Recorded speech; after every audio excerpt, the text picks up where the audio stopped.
আমরা সবসময় শুনেছি আমাদের এই জড় জগৎ বা পৃথিবী বা আমাদের প্রত্যেকেই ভগবানের মায়া দ্বারা আবৃত। কিন্তু আপনার কখনো মনে হয়েছে যে ভগবানের এই মায়া অ্যাকচুয়ালি কিরকম দেখতে, বা এই মায়া কিভাবে আমাদের সবসময় আবৃত করে রেখেছে? এই মায়ের বশেই আমাদের মানুষের প্রতি মানুষের দয়াভাব থেকে শুরু করে একে অপরের সাথে সম্পর্ক এবং জন্ম মৃত্যু এবং আমাদের দৈনন্দিন জীবনের স্বাচ্ছন্দ্যতা বজায় থাকে। আমরা জানি না যে ভগবানের সেই মায়া স্বরূপ কেমন, কিন্তু আমাদের পুরাণে এই মায়া আসলে কেমন দেখতে হয় তা সম্পর্কে কিন্তু বিস্তারিতভাবে লেখা আছে। তো এই মায়াকে প্রত্যক্ষভাবে দর্শন করেছিলেন মহর্ষি মার্কণ্ডেয়। তো চলুন জেনে নেওয়া যাক ভগবানের যোগমায়া আসলেই কেমন দেখতে।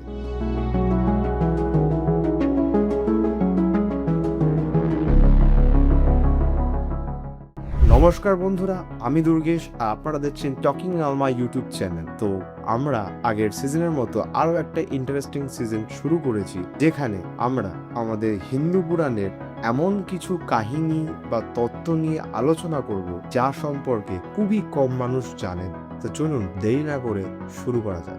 আজকে যে পুরাণের কাহিনীটি নিয়ে আলোচনা করতে চলেছি তাতে মহর্ষি মার্কণ্ডেয়র মহাপ্রলয় দর্শন এবং ভগবানের বাল মুকুন্দম রূপটি কেমন দেখতে ছিল বা এর আবির্ভাব কোথা থেকে হয়েছিল তার সম্পর্কে আমরা জানব। মহর্ষি মার্কণ্ডের এই মহাপ্রলয় দর্শনের ঘটনাটি মহাভারতের বনপর্ব এবং শ্রীমদ্ ভাগবতের দ্বাদশ স্কন্ধে খুব সুন্দর করে উল্লেখ করা হয়েছে। মহর্ষি মার্কণ্ডেয় ছিলেন একজন পরম শিব ভক্ত। তিনি ছিলেন এক দীর্ঘায়ু প্রাপ্ত এক ঋষি। শুধু তাই নয়, তিনি ছিলেন মহাজ্ঞানী একজন ব্যক্তি। তিনি দীর্ঘ হাজার হাজার বছর তপস্যা করার পর ভগবান শ্রীহরি তাকে দর্শন দেন এবং দর্শন দিয়ে তাকে বর চাইতে বলেন। তো মহর্ষি মার্কণ্ডেয় তিনি বর হিসাবে এই যোগমায়ার স্বরূপটি দর্শন করতে চান। তখন ভগবান তথাস্তু বলে অন্তর্হিত হন। এরপর হঠাৎ পরিবেশের আকস্মিক পরিবর্তন হতে শুরু করে। পরিবেশ ঘন কালো অন্ধকারের মেঘে আচ্ছন্ন হয়ে পড়ে এবং অন্ধকার এতটাই বেড়ে যায় যে তার সম্পূর্ণ রাত্রির মতো অনুভব হতে থাকে এবং শুরু হয় মহাপ্রলয়। মেঘাচ্ছন্ন হয়ে ঘন অন্ধকারের মধ্যে মহাপ্রলয় শুরু হওয়ার পর এত বৃষ্টি হতে থাকে যে পর্বত সমান সমুদ্রের ঢেউ চারিদিক থেকে সবকিছু প্লাবিত করতে শুরু করে। ধীরে ধীরে এই জলের পরিমাণ এত বাড়তে শুরু করে যে পৃথিবী থেকে শুরু করে মহাকাশ এবং ভগবানদের বাসস্থান পর্যন্ত এই জলের মধ্যে বিলীন হয়ে যায়। মহর্ষি মার্কণ্ডেয় নীরোগ এবং দীর্ঘায়ু প্রাপ্ত হওয়ার ফলে বিশাল মহাপ্রলয়ের মধ্যেও বেঁচে থাকেন এবং তিনি জলের মধ্যে হাজার হাজার শতাব্দী ধরে জলের উপরে ভাসতে থাকেন। ক্লান্তি, খিদা, জলজ হিংস্র প্রাণীর ভয় আতঙ্কিত হয়ে জলের মধ্যে ভাসতে থাকেন। চারিদিক নিকষ কালো অন্ধকারে ডুবে যায়। এরই মাঝে তিনি একদিন দেখতে পান যে একটি বট পাতা তার দিকে ভেসে ভেসে আসছে। তার উপর একটি খুবই সুন্দর দেখতে শিশু শুয়ে রয়েছেন এবং সেই শিশুর মুখশ্রী চাঁদের মতো উজ্জ্বল, তার গায়ের রং শ্যামবর্ণ এবং তার মুখে এক সুন্দর দিব্য হাসি। তার শরীর থেকে এক ধরনের নীল আলো বিচ্ছুরিত হচ্ছে এবং সেই শিশুটি নিজের পায়ের বুড়ো আঙ্গুল নিজের মুখে দিয়ে চুষছেন এবং মহা আনন্দে খেলা করছেন এবং হাসছেন। এই এত মহাপ্রলয়ের মধ্যে, এত ভয়ঙ্কর পরিবেশের মধ্যে একটি বাচ্চা শিশুকে দেখে ঋষি মার্কণ্ডেয় তার দিকে এগিয়ে যান। এগিয়ে যাওয়ার সাথে সাথে সেই বাচ্চা শিশুটি যখন নিঃশ্বাস নেয়, মহর্ষি মার্কণ্ডেয় সেই নিঃশ্বাসের সাথে সেই শিশুটির শরীরের উদরের মধ্যে প্রবেশ করে। উদরের মধ্যে প্রবেশ করে তিনি দেখেন যে সারা পৃথিবী খুব সুন্দরভাবে রয়েছে। সেখানে চন্দ্র, সূর্য, সব রকমের পর্বত, নদী, নালা, দেব, দানব, মানব এবং মহর্ষি মার্কণ্ডের নিজের আশ্রম এবং মহর্ষি মার্কণ্ডের নিজের স্বয়ং সবকিছু শান্তভাবে বিরাজমান। সেখানে প্রলয়ের কোনো চিহ্নই নেই এবং তার পরক্ষণেই সেই শিশুটির প্রশ্বাসের সঙ্গে মহর্ষি মার্কণ্ডেয় আবার তার উদর থেকে সেই মহাপ্রলয়ের জলের মধ্যে এসে পড়ে। তখন তিনি বুঝতে পারেন যে এই দিব্য শিশুটি আর কেউ নয়, ইনি স্বয়ং শ্রীকৃষ্ণ। সেই শিশুটি তার দিকে তাকিয়ে এক সুন্দর এবং মায়াময় অতি ম্লান এক মৃদু হাসি হাসছে। ভগবানের এই শিশুরও বাল মুকুন্দন নামে পরিচিতি লাভ করে। তখন মহর্ষি মার্কণ্ডেয় সেই শিশুকে প্রণাম করে তার স্তুতি গাইতে থাকেন। এর পর মুহূর্তে ভগবান অন্তর্নিহিত হন এবং মহর্ষি মার্কণ্ডেয় নিজেকে আবিষ্কার করেন যে তিনি তার আশ্রমে শান্ত পরিবেশের মধ্যে বসে রয়েছেন। তখন মহর্ষি মার্কণ্ড বুঝতে পারেন যে এই ছিল ভগবানের আসলে যোগমায়া। বাইরে সবকিছু ধ্বংসপ্রাপ্ত হলেও পুরো প্রকৃতি, পুরো জীবজগৎ, জীবকুল, পুরো মহাকাশ ভগবানের উদরের মধ্যে লীন হয়ে থাকে। এরপর চলুন জেনে নিই যে এই সম্পূর্ণ ঘটনার আসল অন্তর্নিহিত মানে এবং এর রূপক কী।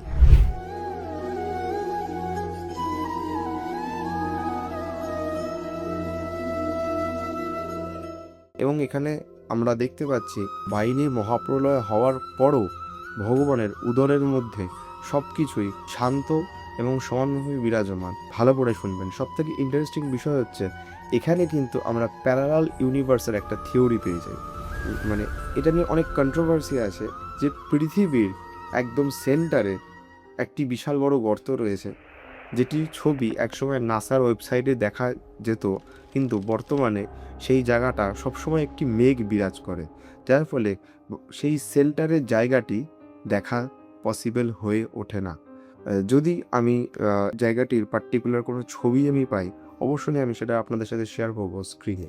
মনে করা ওই গর্তের মধ্যে আরও একটি পৃথিবী থাকলেও থাকতে পারে, যা আমরা প্যারালাল ইউনিভার্স নামে জানি। এবং এই প্যারালাল ইউনিভার্সের কনসেপ্ট বা এই প্যারালাল ইউনিভার্সের কথা কিন্তু আমরা অ্যাডমিরাল রিচার্ড ই বার্ডের ডায়েরিতে আমরা পাই। তিনি প্রথম বিশ্বযুদ্ধের একজন বিমান চালক ছিলেন এবং তিনি গোল্ড মেডালিস্ট ছিলেন সেই সময়। তো তিনি এই প্যারালাল ইউনিভার্সে ঢুকতে পেরেছিলেন বলে তিনি তার ডায়েরিতে দাবি করেছিলেন। সেই ডায়েরিটি পরবর্তীকালে একটি বইয়ের আকারে প্রকাশ করা হয়, যার নাম দেওয়া হয় the missing diary of Admiral Richard E Byrd. এবং এখান থেকে আমরা আরও একটা জিনিস শিখতে পারি যে সব কিছুই ভগবানের মধ্যেই অন্তর্নিহিত। ভগবানের মায়ার কাছে সবই তুচ্ছ। এরপর আসা যাক মহর্ষি মার্কণ্ডের জলে ভেসে থাকার ব্যাপারটা নিয়ে। মহর্ষি মার্কণ্ড ছিলেন একজন পরম জ্ঞানী একজন ব্যক্তি, কিন্তু যখন সব কিছু জলের তলায় তলিয়ে গিয়েছিল, তখন সেই অতল জলে নিকষ অন্ধকারে তিনি একা একা সাঁতরে বেড়াচ্ছিলেন। তিনি এত জ্ঞানী হওয়ার পরেও খিদা, ক্লান্তিতে এবং হিংস্র প্রাণীর ভয়ে ভীত অনুভব করেছিলেন। তিনি যখন ভগবানের দর্শন পেলেন, তখন তিনি নিজেকে সম্পূর্ণরূপে সেই ভগবানের কাছে সমর্পণ করলেন, সে ভগবানের থেকে এগিয়ে গিয়ে। এর মানে হচ্ছে যতই একটি মানুষ তার জীবনে জ্ঞানী হোক না কেন, তার মধ্যে যতই ঐশ্বর্য, সম্পত্তির অহংকার বা জ্ঞানের অহংকার থাকুক না কেন, ভগবানের মায়ের কাছে তা খুবই নগণ্য। এরপর আসা যাক বটপত্র বা বটগাছের পাতা ওই মহাপ্রলয়ের মধ্যে জলের উপর ভেসে থাকার বিষয়টি নিয়ে। এটি আসলে একটি রূপক, যেখানে আমরা বুঝতে পারি যে একটি বট পাতা অত প্রলয়ের মধ্যে জলের উপর ভেসে ভেসে এগোচ্ছে, এবং এই বটপাতার ওপর শুয়ে থাকা শিশু হচ্ছে ভগবান শ্রীকৃষ্ণ। তিনি আমাদেরকে এটাই বোঝাতে চাইছেন যে জীবনে যতই ঝড়, বৃষ্টি, ভয়ঙ্কর মহাপ্রলয় আসুক না কেন, এই বটপাতার মতো যদি তুমি স্টেবল হও বা বটপাতার মতো তুমি যদি স্থায়িত্ব লাভ করো, তাহলে কোনো ঝড় বৃষ্টিতেই তোমার কোনো ক্ষতি হবে না বা তুমি ডুবে যাবে না। এবং আমরা এই কাহিনীতে দেখতে পাই যে সেই দিব্য শিশু বাল মুকুন্দম রূপ ভগবানের নিজের চরণের বৃদ্ধাঙ্গুল বা নিজের পায়ের বুড়ো আঙ্গুল নিজের মুখে দিয়ে চুষছিলেন এবং আনন্দে সে আত্মহারা হয়ে গেছিলেন। এখানে শিশুরূপটি ভগবানের নিষ্পাপ এবং নির্গুণের একটি স্বরূপ হিসাবে প্রতিফলিত হচ্ছে। একটি ছোট বাচ্চার কাছে এই মহাপ্রলয় বা কোনো পাপবোধ বা কোনো কিছুর প্রতি লোভ বা জ্ঞান কিছুই তার কাছে থাকে না সেই সময়। এটার মাধ্যমে আমরা এটাই বুঝতে পারি যে আমরা যদি আমাদের নিষ্পাপ মন নিয়ে গুরুর কৃপা লাভ করে ভগবান প্রাপ্তির উদ্দেশ্যে যদি আমরা যাত্রা করি, তাহলে অবশ্যই আমাদের ভগবানের প্রাপ্তি ঘটবে। আর এই ভগবান আমাদের নিজেদের মধ্যেই অবস্থিত। এরপর আসা যাক বাল মুকুন্দম রূপে ভগবান নিজের পায়ের বুড়ো আঙ্গুল নিজেই চুষছেন এবং নিজেই আনন্দিত হয়ে হাসছেন। এর মানে হচ্ছে যে ভগবানের আনন্দ প্রাপ্তির জন্য এই জড়জগতের কোনো জিনিসেরই প্রয়োজন নেই। তিনি নিজেই নিজের কর্মের মধ্যে আনন্দ খুঁজে পাচ্ছেন এবং তা নিয়ে প্রবল আনন্দে সেই মহাপ্রলয়ের মধ্যে ভেসে বেড়াচ্ছেন। তো এইমাত্র আমরা বুঝতে পারি জীবনে আমাদের নিজেদের কর্মের মধ্যে আনন্দ খুঁজে বের করার মধ্যে প্রকৃত আনন্দ রয়েছে। আপনি ভালো করে ভেবে দেখবেন, যদি আপনি আপনার কর্মের মধ্যে আনন্দ খুঁজে পান, সেই আনন্দের সঙ্গে বাইরের জড়জগতের কোনো আনন্দেরই কিন্তু তুলনা হয় না। নিজের কর্মের মধ্যে আনন্দ খুঁজে পাওয়ার মধ্যেই মাহাত্ম্য থাকে। আমি বা আমরা মনে করি যে ভগবান প্রাপ্তি হচ্ছে আসল জীবনের আনন্দ।